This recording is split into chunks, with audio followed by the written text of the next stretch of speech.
Hello everybody, my name is Neo6 and welcome to a brand new video where we're going to do something that I never have to do. Suffer again. So recently I've been doing these ranking videos. Well, I lied actually, I haven't been ranking anything, I've been ranking album covers for a while. So this one's going to be fun because I'm going to rank every single movie from the Alpha and Omega series because this series is just so bad. I mean, if you haven't seen the Dunsfield videos, then you're kind of fucking stupid for not saying that, but the majority of these films suck ass. But there's like different tiers. Some are bad, some are meh, and some are okay, whatever. So strap yourself in because this video is the most inconsistent video series I've ever done in my life. Oh my fucking god, why did I do this?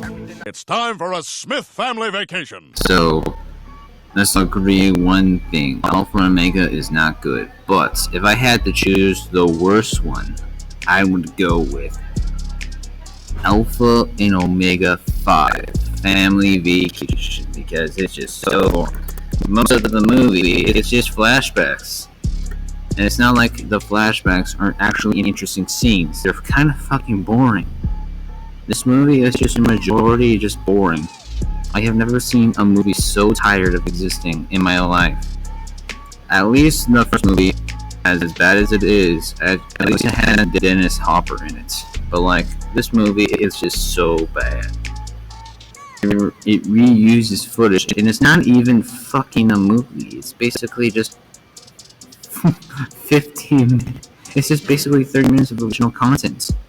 I love how the first movie is so bad that it is the only one that has any pretensions on Rotten Tomatoes, but I bet this movie would get a 0%. It has no redeeming qualities whatsoever.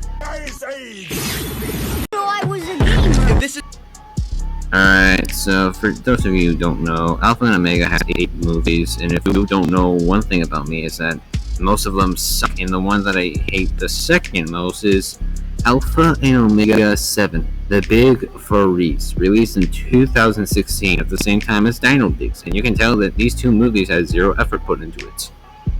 No, legitimately. This was released after Family Vacation. Of course it was, but like a year later, you can tell animation quality is just so bad.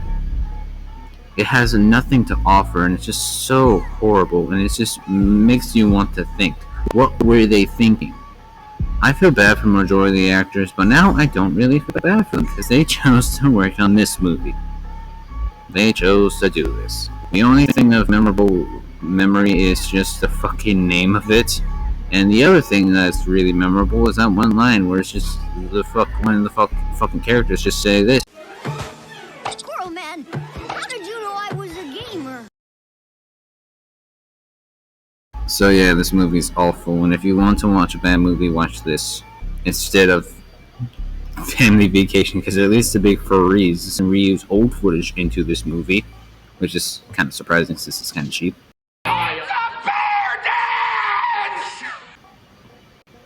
Man, the movies on this list are just getting awful. Journey to Bear Kingdom is just sort of the more interesting name for a movie until you realize, wait, by interesting, it's just the name of the movie. Wow, I can't believe that this fucking movie is just so bad. Why is it so bad? I mean, I forget everything about this movie. The Big Freeze is forgettable, while Family Vacation is insultingly awful. But Journey to Bear Kingdom is nothing. It is nothing. It's nothing of note and it's nothing of worth. I can't believe I made this fucking list in the first place. Go die in a hole. I mean, another thing I like about this is just trying to be methodical, but like, at the same time, there's better movies that do this kind of mythological kind of being better than this pile of shit. So yeah, I feel bad for basically no one in this movie because it's just so unlikable and so boring that it makes me want to kill myself. Let's play the whole game. Is this sacrilege for me to say this, but like, The Great Wolf Games was definitely the worst of the 3 original movies, back when the movies were still not outweighing welcome. The franchise overstayed its welcome at 8 because, wow, my fucking god, we didn't need 8 of these. But This one does have some things that I like. I like the game aspect because it brings in some kind of entertainment value. I think this is my favorite Humphrey moment. I don't know, he's kind of fucking whatever in these series. However, Kate is non-existent to the plot at all. I don't like the kids. I've never really thought they were funny or anything like that. And I feel bad because Kate Higgins, an actress who is also Jazz Williams, plays as one of the fucking kids, Stinky. Why? Why did she do this? Why did you do this to yourself? Because I am sorry, but like Stinky, Runt, and Claudette are just some of the most annoying characters I have ever seen in my entire fucking life. Why do they have to exist? Why does anyone put up with these movies? Talking about them is futile, is unending misery and suffering. I don't think I'll ever be okay again. A part of me is forever killed. If I haven't gotten anything from these movies, is that I have a huge appreciation for like the Troll series, because at least the characters are kind of likable and the songs aren't bad. Spending time with these tippy, boring ass fucking animals make my brain so rotten thoroughly. In fact, I think open seasons have better movies than this pile of shit. This movie is just so bad that I went on a tantrum about fucking open season. Is it better than Ice Age? I don't know. Never think about Alpha and Omega better as Ice Age. What killed the dinosaurs? Now, I can't believe I'm saying this, but there's dinosaurs in this series. I'm being legit. Dinosaurs actually exist in this fucking universe. I don't even know how. They don't even explain why they exist in this universe, and they have no conclusions into why they exist. But like, fucking hell, man, this movie is just so weird, and I have to appreciate the movie for doing that. It's not boring. It's not long at all. It's kind of fucking worth talking about, and I'm honestly really shocked this movie even exists at all. With that being said, this movie's still awful. It's boring, it's tepid, it's just not good. But I don't know, I love the dinosaur shit, even though they're not epic at all. And this is the most dinosaur-related, boring-ass movie of all time. At least Jurassic Park, as bad as those movies are, I couldn't describe it as being boring. Wrong number because it fails at that. The lyrics are literally just how is it?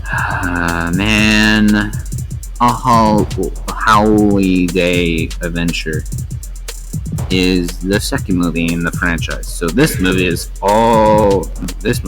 to blame for all these terrible direct-to-DVD sequels. Well, maybe I shouldn't put the blame effectively on this movie. I mean, it isn't as bad as the other ones. Oh, it's still bad. It's still awful. It has some really boring moments, but like, it has some moments where it's actually legitimately funny, I guess.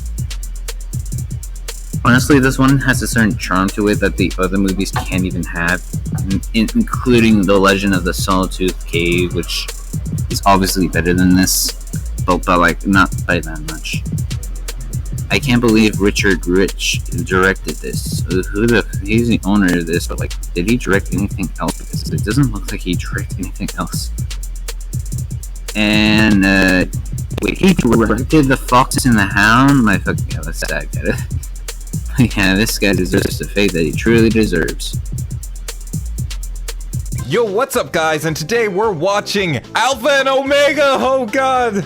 Guys, I didn't mean to Alpha and Omega, but do you blame me? This is a boring-ass franchise that has nothing to offer. And it has some of the weirdest ideas for any movie ever. And I am shocked that this movie is as bad as it is, but like, Alpha and Omega 1 is still bad. Yes, we're in the top 2, and we're still not even in the decent category. Actually, no, I lied. I liked this movie when I was a kid. I fucking hate myself for that. But I don't know. There's something about this movie that really gets to me every single time I watch it. It's not good. It's not emotional at all. The fucking characters kind of still suck, but like, weirdly enough, I'm endearing at the same time. I think one of the things that really makes this movie for me is probably the animation. It's better than the whole series, which really puts this one up above that complete disastrous masterpiece. But like, yeah, this movie actually has no idea what it wants to be, and it's just like, whatever.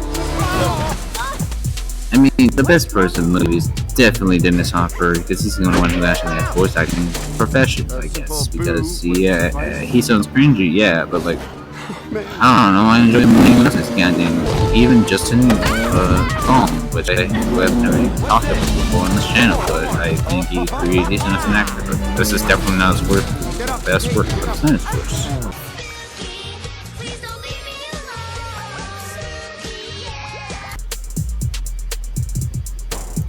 Alright, let's get this out of the way. The best movie by far is definitely The Legend of the Sawtooth Cave, because it's the only one that I think is actually decent.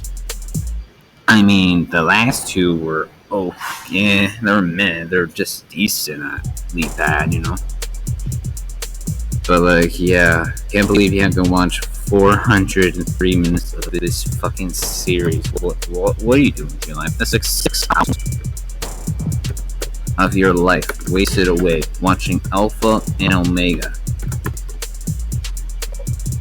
6 hours and 43 minutes of wasting your life. Yeah, I wasted 6 hours and 43 minutes of my life watching these goddamn terrible movies. But this one has better fucking ideas than anything in the entire series. I mean, it's still bad. It still has some elements where it's just like, really, this is what they're thinking of doing. What were they thinking? Apparently money, because this is all the movie was meant to be. A money-grabbing scheme. Do I have to respect it for that reason? No, I don't. But, like, at the same time, do we really need to say anything else? I feel like this movie just really doesn't have anything else to say. I kind of got drained out. The other thing that's whatever about this movie is definitely the animation. It's clippy. Yeah, whatever. I don't care for this one. I mean, it's supposed to be number one, but like most of the time, as you can tell, whenever I talk about the number one picks of any movies, I usually have more excitement about my voice. But like, you can tell in this movie, it's just like non-existent. But at least it gave us one okay movie. It's still not better than Open Season 2. It's definitely better than Open Season 3, which is one of the worst movies I have ever seen in my life, but like, yeah. Anyway, please comment down below if I should rank and review all the Open Season movies. Goodbye.